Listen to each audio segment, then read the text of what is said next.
చూసే ముందు ఒక లైక్ కొట్టి జైశ్రీరామ్ అని కామెంట్ చేయండి. మానవ జీవితంలో మనకు ఏ చిన్న కష్టం వచ్చినా వెంటనే దేవుడిని పూజిస్తాము. దేవతలకే దేవుడు ఆ పరమేశ్వరుడు. భక్తిశ్రద్ధలతో శివయ్యను పూజిస్తే 7 జన్మల వరకు ఎలాంటి కష్టాలు లేకుండా జన్మజన్మల అదృష్టం వరిస్తుంది. శివాలయంలో ముక్కోటి దేవతలు తిరుగుతూ ఉంటారు. కాబట్టి ఇంతటి పవిత్రమైన శివాలయానికి వెళ్ళినప్పుడు తప్పనిసరిగా కొన్ని నియమాలను పాటించాలి. లేదంటే శివునికి కోపం వచ్చి మిమ్మల్ని శపించే అవకాశాలు ఉంటాయి. శివాలయంలో చేయకూడని తప్పులు గురించి ఈ వీడియోలో తెలుసుకుందాం. ముందుగా ఈ వీడియోకి ఒక లైక్ కొట్టి మన ఛానల్ని సబ్స్క్రైబ్ చేసుకోండి.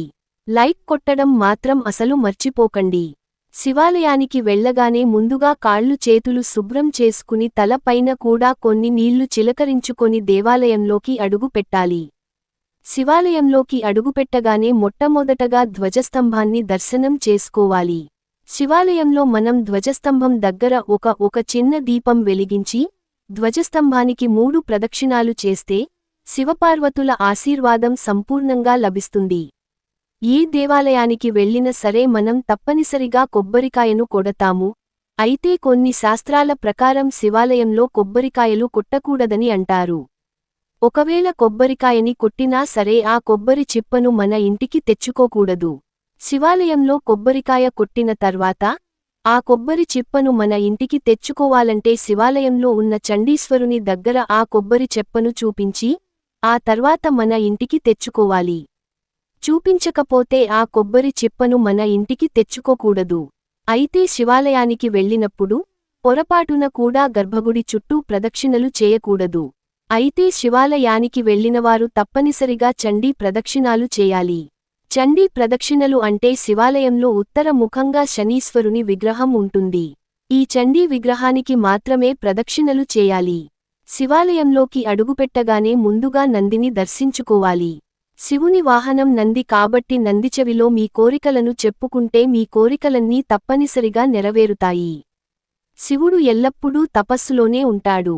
కాబట్టి ఆయన తపస్సుకు భంగం కలగకుండా నంది ద్వారానే మన కోరికలు శివునికి తెలియజేయాలి. కాబట్టి నందీశ్వరుడు శివునికి ఎదురుగా ఉంటాడు. నంది చెవిలో మన కోరికలు చెప్పుకుంటే నందీశ్వరుడు మన కోరికలను విని నేరుగా శివుని దృష్టికి తీసుకెళ్తాడు. నంది చెవిలో మన కోరికలు చెప్పేటప్పుడు ముందుగా మీ గోత్రం పేరు మీ పేరు అలాగే మీ కోరికను చెప్పాలి. శివాలయంలో నందికొమ్ముల మధ్య నుంచి శివుడిని దర్శించుకుంటే కైలాసం ప్రాప్తిస్తుందని శివపురాణం తెలియజేస్తుంది. శివాలయానికి వెళ్ళిన ప్రతి ఒక్కరూ తప్పనిసరిగా శివలింగానికి అభిషేకం చేయాలి. శివునికి అభిషేకం చేయకపోతే శివాలయానికి వెళ్ళిన పుణ్యం దక్కదు. కాబట్టి కనీసం చెంబుడు నీళ్లతో నైనా సరే శివలింగానికి అభిషేకం చేయండి. శివుని ఆశీర్వాదం సంపూర్ణంగా లభిస్తుంది. ఇక శివాలయానికి వెళ్ళిన ప్రతి ఒక్కరూ తప్పనిసరిగా విభూది బొట్టును ధరించండి. విభూదికి చాలా దైవశక్తి ఉంటుంది కాబట్టి శివాలయంలో విభూది బొట్టును ధరిస్తే శివయ్య ఆశీర్వాదంతో మీ కష్టాలన్నీ త్వరగా తీరిపోయి విపరీతమైన ఐశ్వర్యం కలిసొస్తుంది. శివలింగానికి కుంకుమ బొట్టును పెట్టకూడదు. విభూది బొట్టు కానీ గంధం బొట్టు కానీ సమర్పించాలి. కైలాసంలో శివుడు ధ్యానం చేస్తుంటాడు. కాబట్టి శివయ్యకు కుంకుమ సమర్పిస్తే ఎరుపు రంగులో ఉండే కుంకుమ శివునికి వేడిని పుట్టిస్తుంది కాబట్టి కుంకుమకు బదులుగా చల్లదనాన్ని ఇచ్చే గంధాన్ని సమర్పించాలి. అలాగే శివలింగానికి అభిషేకం చేసేటప్పుడు ఎట్టి పరిస్థితుల్లోనూ కొబ్బరి నీళ్లను శివలింగంపై పోయకూడదు. ఎందుకంటే ఒక్కోసారి కొబ్బరికాయ కుళ్ళిపోయే అవకాశాలు ఉన్నాయి కాబట్టి పొరపాటున కూడా కొబ్బరికాయ కుళ్ళిపోతే ఆ నీటిని శివలింగం పైన పోస్తే మహాపాపంగా పరిగణించబడుతుంది. ఆవు నెయ్యితో శివలింగానికి అభిషేకం చేస్తే సంతాన సౌభాగ్యం సిద్ధిస్తుంది. అలాగే ఆర్థిక సమస్యలు వెంటనే తొలగిపోవాలంటే చెరుకు రసంతో శివలింగానికి అభిషేకం చేయాలి. శివునికి అత్యంత ప్రీతికరమైన వాటిలో బిల్వ దళాలు ఒకటి కాబట్టి శివునికి బిలువ దళాలను సమర్పిస్తే అనంతకోటి పుణ్యఫలం సిద్ధిస్తుంది. ఇక ప్రతి శివాలయంలో తప్పనిసరిగా నవగ్రహాలు ఉంటాయి. అయితే మనలో చాలామంది నవగ్రహాలకు ప్రదక్షిణలు చేయాలంటే భయపడిపోతారు. కానీ నవగ్రహాలకు ప్రదక్షిణాలు చేస్తే ఎంతో పుణ్యం లభిస్తుంది.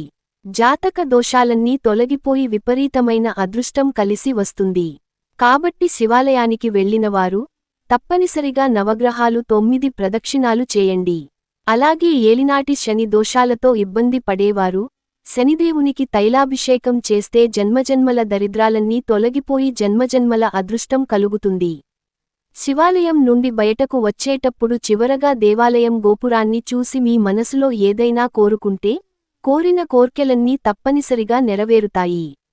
దేవాలయంలో ఉన్న బిచ్చగాళ్లకు మీ స్తోమతను బట్టి దానధర్మాలు చేయండి. శివాలయం నుండి బయటకు వచ్చేక ఎవరూ ఇంటికి వెళ్ళకూడదు. నేరుగా మీ ఇంటికి మాత్రమే వెళ్ళాలి. ఇక శివాలయం నుండి ఇంటికి రాగానే తప్పనిసరిగా కాళ్ళు కడుక్కోవాలి. శివాలయానికి వెళ్ళేటప్పుడు ఒట్టి చేతులతో వెళ్ళకూడదు. కనీసం ఒక పండైనా తీసుకెళ్లి స్వామివారికి సమర్పించాలి. సంపంగి పూలతో శివుడిని పూజించకూడదు. జిల్లేడు పూలతో శివుడిని పూజిస్తే కోటి జన్మల పుణ్య ఫలితం లభిస్తుంది. ముఖ్యంగా శివునికి ఇష్టమైన సోమవారం రోజున శివుడు కైలాసం నుండి భూమిపైకి వస్తాడు. కాబట్టి ప్రతి సోమవారం రోజున ఇంట్లో ఖచ్చితంగా శివయ్యను పూజించండి. శివుడు మీ భక్తికి పులకరించిపోయి మీ ఇంటిపై తన అనుగ్రహాన్ని కురిపిస్తాడు. ఇలాగే ప్రతి సోమవారం శివాలయానికి వెళ్లే వారికి ఎలాంటి కష్టాలు లేకుండా శివయ్య అనుగ్రహాన్ని ప్రసాదిస్తాడు.